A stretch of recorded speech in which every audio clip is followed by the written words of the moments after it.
This is White Plains Week, the weekly news roundup. With your moderator, John Bailey, editor and publisher of the daily internet newspaper White Plains Citizen Net Reporter. Jim Benaroff, editor and publisher of SuburbanStreet.com and WhitePlains.com. And Peter Katz, noted broadcaster and journalist. White Plains Week. What's happened? Who are the newsmakers? And what's in store for the future? The views and opinions expressed on this program are solely those of the participants. White Plains Week is presented Fridays at 7:30 and again on Mondays at 7 p.m. here on Channel 76.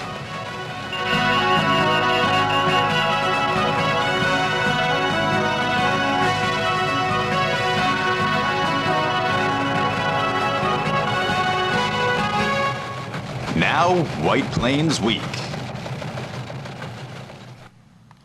Good evening, Mr. and Mrs. White Plains and Westchester. This is John Bailey, and this is White Plains Week, the City News Roundup show. And I'm joined by my partner of these last 15 years, Jim Benaroff, back from the Orient. And he has some stories to tell. Welcome back, Jim. We missed you. And as our guest commentators tonight, we have Ayanna Mead to my right, because Peter Katz is on assignment today. And Ayanna is a freelance journalist who covered a couple of breaking stories for us this week, right in person, and she's going to tell us a lot about them. But meanwhile, Jim, the headlines, I bet you missed them. Yes. Here's the stories we're following for the week of December 4th, 2015. Head custodian saves a child's life at Mamaroneck Avenue School.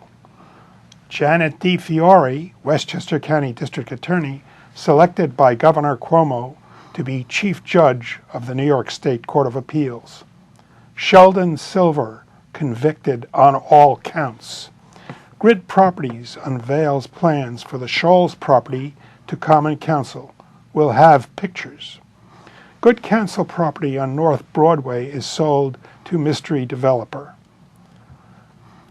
The Esplanade Assisted Living Facility will close, convert to 220 rental units. Owners will assist 150 seniors to find new homes. White Plains Superintendent of Schools, Dr. Paul Freed, sets goals for school district. Freed tells John Bailey his thoughts on English language instruction test scores. Janet DeFiore, DA, charges 3 with garbage hauling fraud in county. Historic Preservation Commission to meet Wednesday on Sassower Soundview Manor preservation and Good Counsel property designation. City introduces Winterfest December Market on Court Street, December 12th to December 20th. Mayor Roach continues city tour, cuts ribbon at Ebersole Rink Saturday, visits the Council of Neighborhood Associations Tuesday, will take questions. Thank you, Jim. And before we get into the meat, tell us all about your trip to Japan. What were your impressions? Well, I think that Japan is really an interesting country. I think economically they're in a lot better shape than we are. Really? I think that I did not see many vacant retail stores, for one thing. And of which there are a lot here. Yeah, certainly. The amount of shopping that goes on there, I think is really incredible. The reason I went to Japan is my son got married to a Japanese girl, and we went there for the wedding, and it was very exciting and very interesting ceremony. It was really a spectacular trip.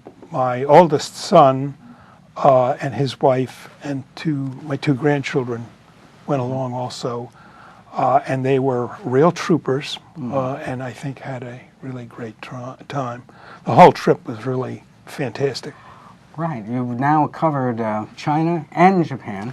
Yes. And I was in China last November, a year ago, and now Japan this November. Now, you had mentioned that Japan, basically, if you are a foreign person in Japan working, your career isn't perhaps going to be able Well, to if you go to work for a major Japanese company, you're not going to get promoted as if you were Japanese. So it's, from that standpoint, it's a little tough. But what my son, who has been living there for about a year and a half now, he teaches English in Japanese schools. And he loves living there, actually. It's quite nice being in Japan. It really is. I felt very comfortable there. That's really good to hear, and we'll talk more about that next week. I'm sure Peter has some questions. But meanwhile, some of the other news as we go to the Rolo News Real March of Time for December the 4th, and that is the holiday tree, which was lit last Sunday in White Plains by Mayor Roach, and that was a nice day for it, too. And that is actually a shot of what it looked like 2 to 3 years ago when this tree was first appeared, and same decorations. So that starts off the holiday season here in White Plains. And then we had some interesting things come down from Albany. Janet DeFiore was nominated to head the Court of Appeals. What do you think of this? She is the Westchester County DA, and there are a lot of qualified candidates, and she comes to the top, and Governor Cuomo appointed her. Well, I think she's been the DA for how long now? About 8 years? Yes, I think you're right. Yeah. And sounds like it's a pretty good choice. Yeah. I don't know a lot about her other than what I've seen. Right, well, she started the gang initiative, controlling gangs. She's done a lot of cooperative investigations, the most recent one being the garbage hauling indictments that we spoke of at the headlines. And do you have any impressions of how the Westchester County DA has done over the years, since you're a resident? Well, I live in Greenburgh, and in terms of Greenburgh, Greenburgh seems to be running pretty well. Our leadership has been in place for quite some time. So things seem to be pretty stable, and So you think overall the DA has kept things under control? As far as I can tell, in my particular neighborhood, maybe in White Plains, things might be a little bit different, but. Well, one never can tell, because you never know there's crime until it happens to you. Right. That's right.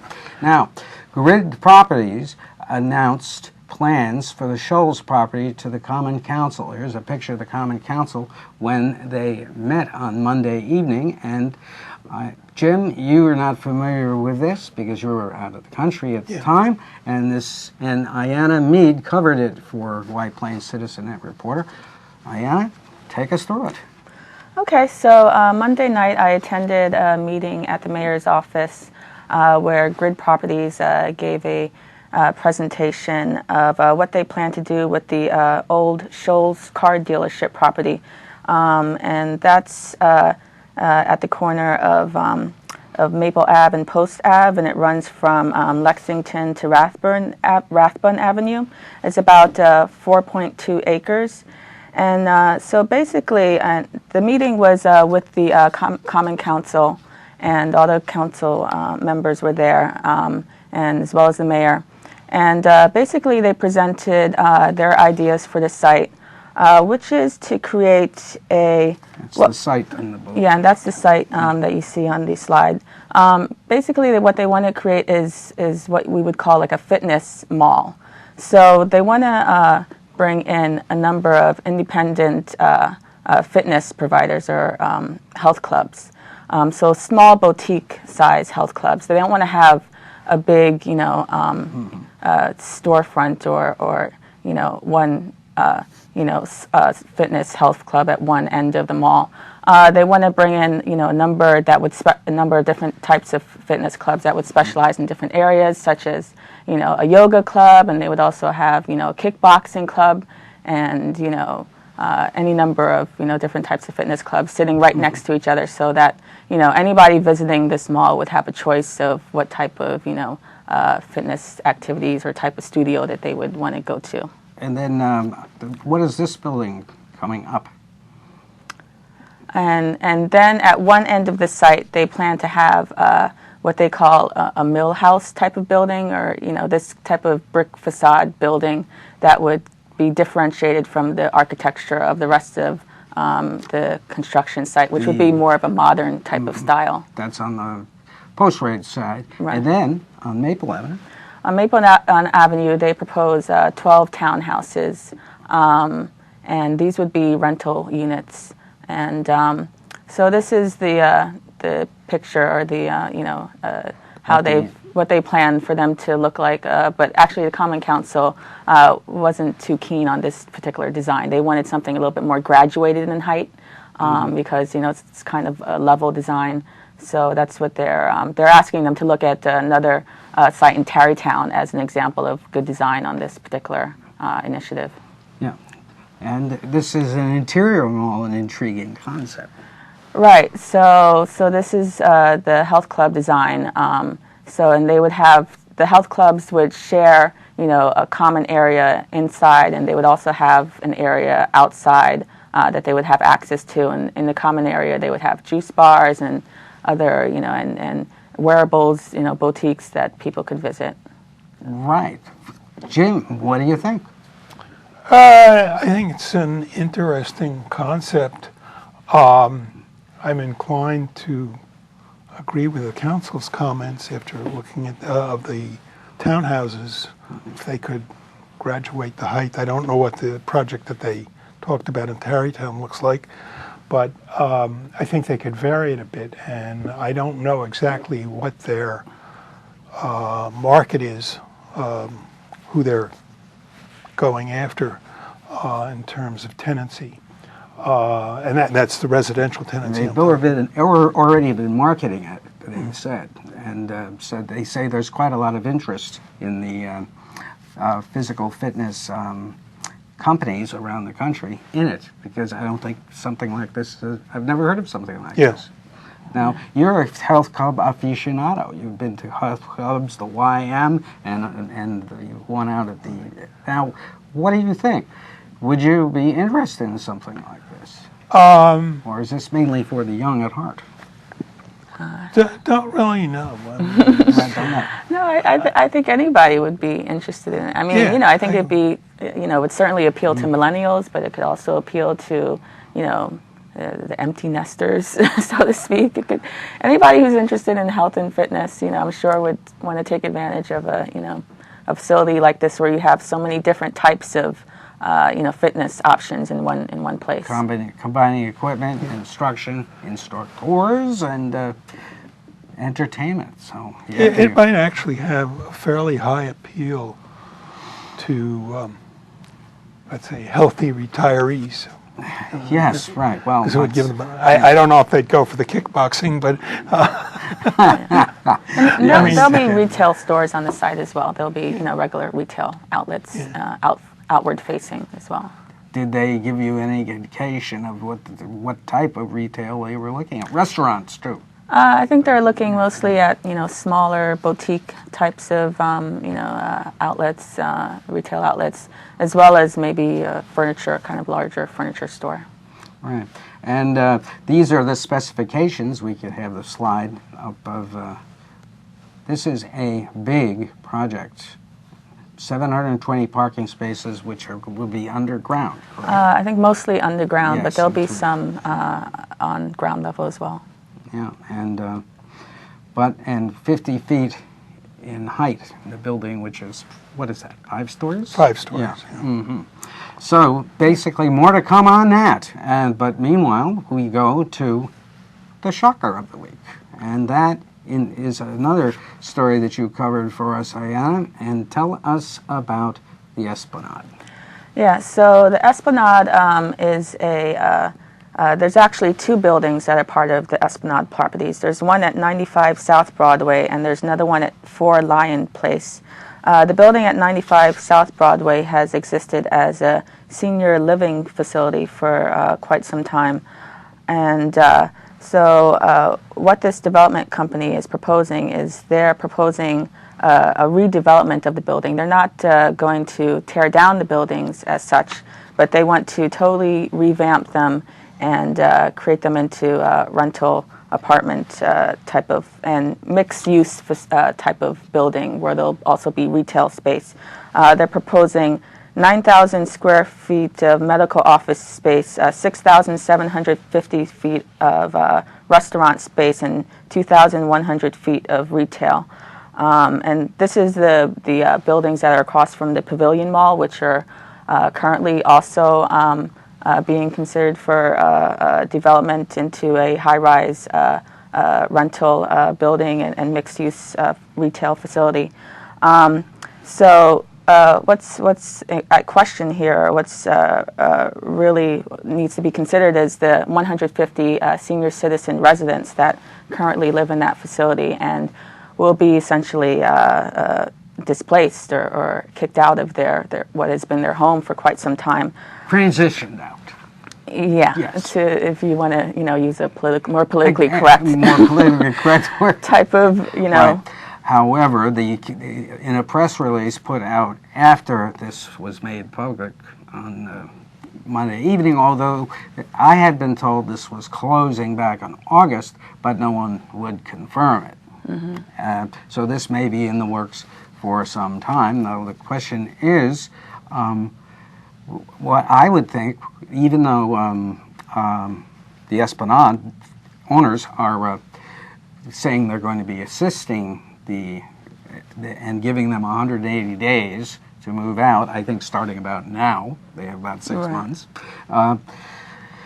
We need some organizations that work with persons that need senior care and find places to step up here and sort of give us a clearinghouse that they can go to. Because now I would imagine that they're doing some of that. Yes. Well, they need to tell the folks what to do. Yeah. Well, Esplanade, properties, the management company, they say that they're going to be, assisting the seniors in finding, new placements, and they're suggesting the Kensington and the Bristol, which are other senior living facilities in the community.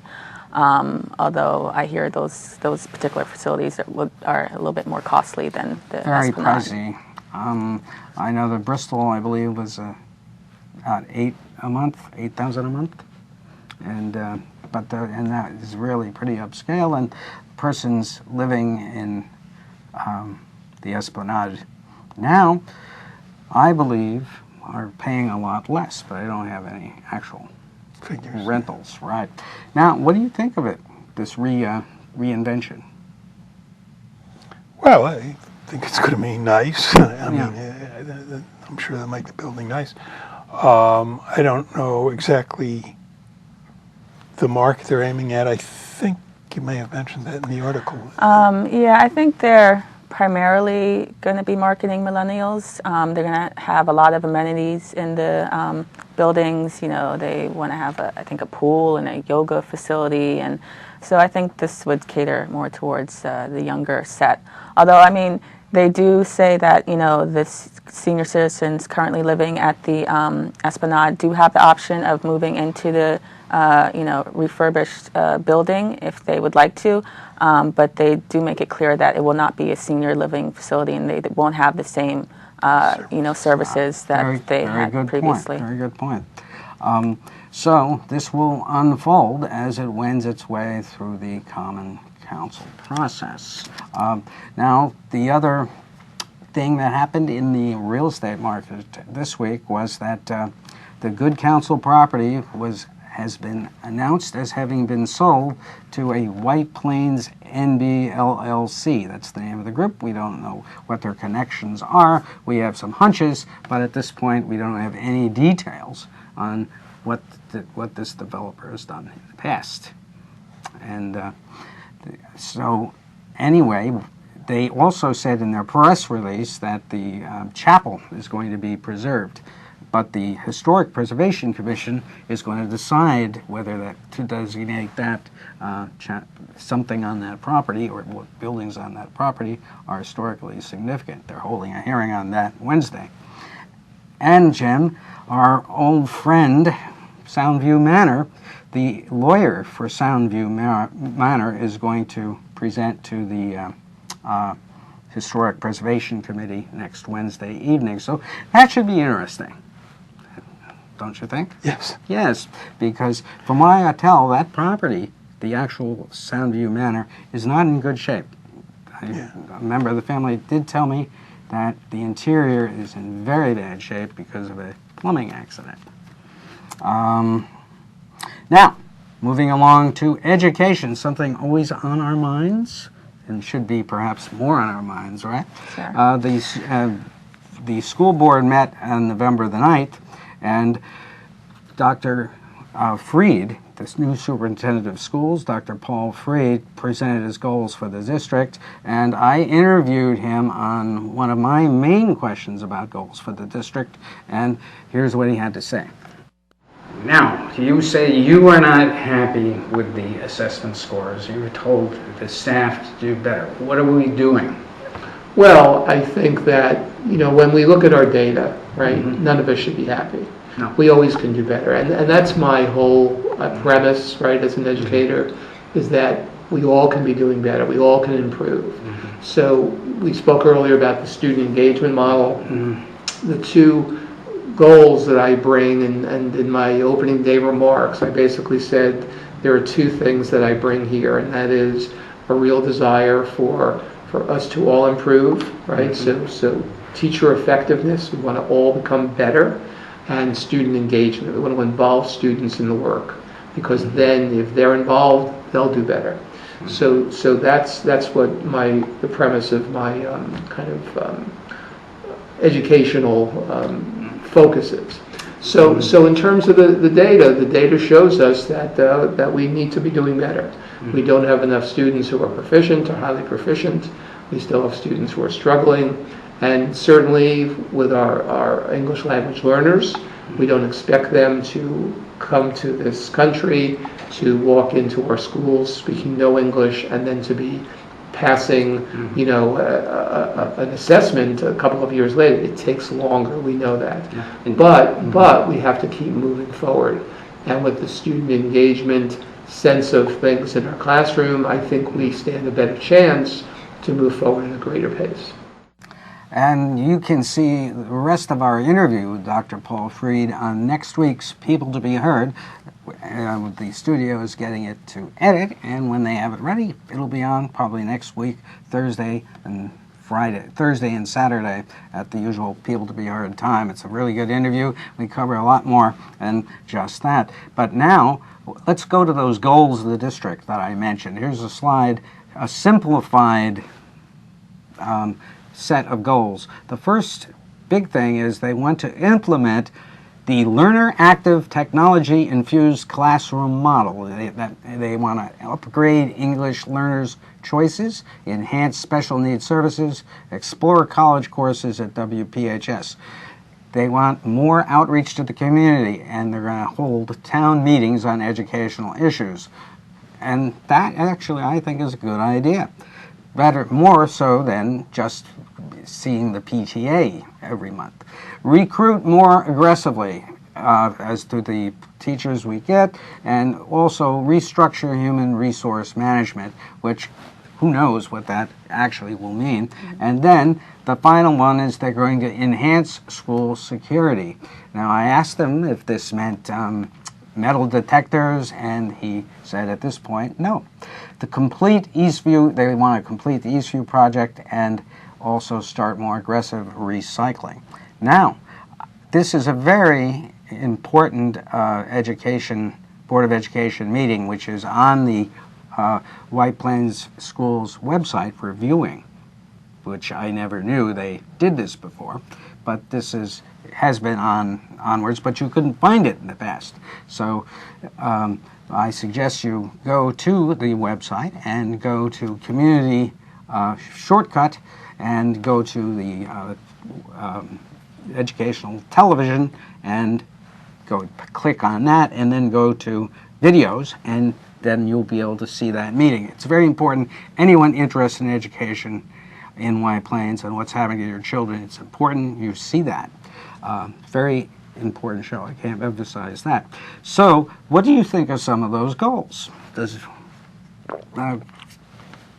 Yourself, you're more closer to school than we were. Really, we are.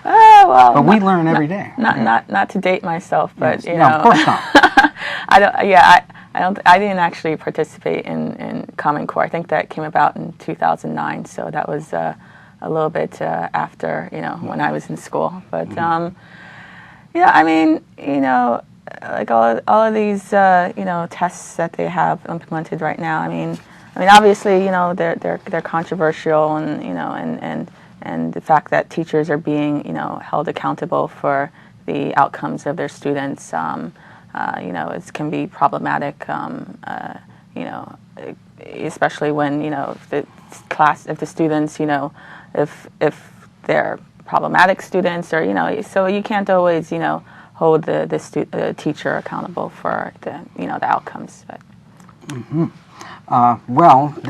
We may not have to worry about that anymore because the House passed an Every Student Succeeds Act, which this week, by a count of, that is the House in Washington, the House of Representatives in Washington, and this would roll back the testing requirements in the 13-year-old No Child Left Behind back, and through 2020, and Chuck Schumer, our senator from New York, said, "I think the federal government has had too many constraints on the localities. Testing is a good thing, but there ought to be consultation with the parents and with the teachers and the school board instead of someone in Washington determining this is how you do it."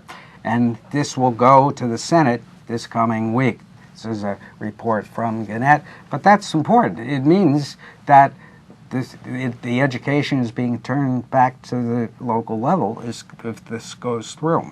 And I have covered this district for 15 years, and we hope Dr. Freed can turn this around for the good. And now, hopscotching around, we want to recognize William Corridor, a custodian who was honored at the Board of Education meeting for saving another life of Mamaroneck Avenue school children who he discovered choking in the cafeteria and performed a maneuver and saved his life. Second time he's done this. He rushed in when he had to save a life. So that's it for us this week on White Plains Week. Thanks to our guest, Ayanna Mead, our freelance journalist, and Jim Benneroff. Good night, as always.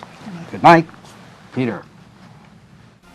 White Plains Week has been a presentation of White Plains Citizen Net Reporter, WPCNR.com, in cooperation with Channel 76. Comments may be emailed to WPCNR@AOL.com. The copyrighted print White Plains Cityscape by Leonard Weber is used courtesy of the White Plains Presbyterian Church. For information on its availability, you may contact the church at 761-8585. The views and opinions expressed on the preceding program were solely those of the participants. White Plains Week is presented Fridays at 7:30 and again on Mondays at 7 p.m. here on Channel 76. For White Plains Week, this is Seth Benneroff speaking.